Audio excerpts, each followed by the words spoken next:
तुर्की में आए भूकंप पर पीएम मोदी ने अफसोस जाहिर किया है। तुर्की में हुए नुकसान से दुखी हूं, पीएम मोदी ने कहा। जान गंवाने वालों के परिवार के प्रति संवेदना, मुश्किल समय में तुर्की के साथ खड़ा है भारत। पीएम ने यह भी कहा, तुर्की को हर तरह की मदद के लिए हम तैयार हैं, भारत ने यह भी दोहराया है। इसमें बहुत जल्दी से जेके त्रिपाठी सर से एक रिएक्शन में लेना चाहता हूं। त्रिपाठी सर, मानवीय सहायता और ये हमारा जो देश का एक स्वाभाविक प्रतिक्रिया इस तरीके से जब भी कहीं कोई विपदा में फंसा है, हिंदुस्तान का रहा है, ये एक बहुत बड़ी त्रासदी वहां सामने खड़ी हुई है और भारत ने मदद का भरोसा दिया है। देखिए दिनेश, भारत 2004 से ही जो है वो इस तरह के डिजास्टर मैनेजमेंट में एक तरह से वो हो चुका है, आत्मनिर्भर हो चुका है। आपको याद होगा कि जब सुनामी आया था तो भारत ने कह दिया था कि हम किसी की मदद नहीं चाहते, हम स्वयं में सक्षम हैं।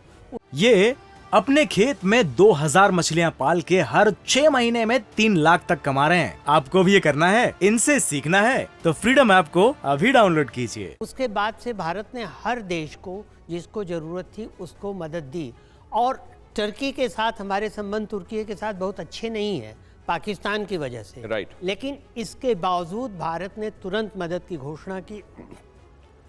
2 बड़े डिजास्टर मैनेजमेंट की टीमें कुत्तों के साथ और मेडिसिन के साथ, लाइफ सेविंग मेडिसिन के साथ जा रही हैं वहाँ, और वहाँ के लोगों ये बिना शर्त, बिना किसी परेशानी के, बिना किसी उनके मांगे बिना ये चीज़ दी जा रही है। और प्रधानमंत्री ने ये कहा है, घोषणा की है कि और आगे भी जितनी भी सहायता होगी हम देंगे। तो ये कोविड के समय भी ये दिखाई दिया था सर, भारत ने पूरे दुनिया में मदद के लिए हाथ आगे बढ़ाए थे। और आज जब टर्की को ज़रूरत है, बाकी बातों को अगर कहीं कोई मतभेद है किनारे रखकर हिंदुस्तान ने फिर से मदद का हाथ बढ़ाया है। मैं एक लाइन के जवाब आप दोनों से चाहूँगा। पहले के सिद्धार्थ सर, मैं आपसे समझना चाहता हूँ, क्या ये इसमें करप्शन एक बड़ी वजह है, या इस तरीके के अगर झटके आए तो फिर कोई क्या कर लेगा?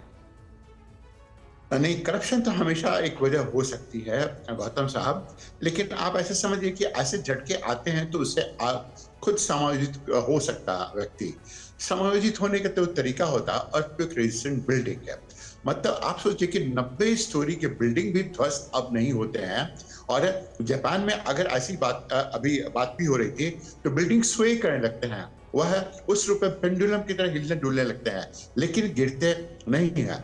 जापान इतना अर्थक्वेक प्रोन जोन टर्की अभी भी नहीं बना है, नंबर 1। दूसरी बात चली आती है कि यह जो इसके प्रति समायोजन है, अडेप्टेशन है, उस अडेप्टेशन में बिल्कुल नितांत कमी लग रही है पूरे के पूरे तुर्की में। क्योंकि ऐसे जो मानसिकता वाले लोग होते हैं वो सब समझते हैं कि सब कुछ हो रहा है तो वो उनके ईश्वर, उनके अल्लाह, उनके खुदा, उनकी वजह से होता है। यह मानसिकता बहुत ही महत्वपूर्ण होती है। और इस कारण से ये आपने बहुत महत्वपूर्ण अडॉप्टेबिलिटी, सामने चैलेंज को देखते हुए आपने खुद को किस तरीके से तैयार किया। टंडन सर, मैं एक बात आपसे समझना चाहता हूं, दुनिया का हाल तो हम देख रहे हैं, हमारी स्थिति क्या है सर, सिस्मिक जोन्स के हिसाब से, हमारी तैयारियों के हिसाब से?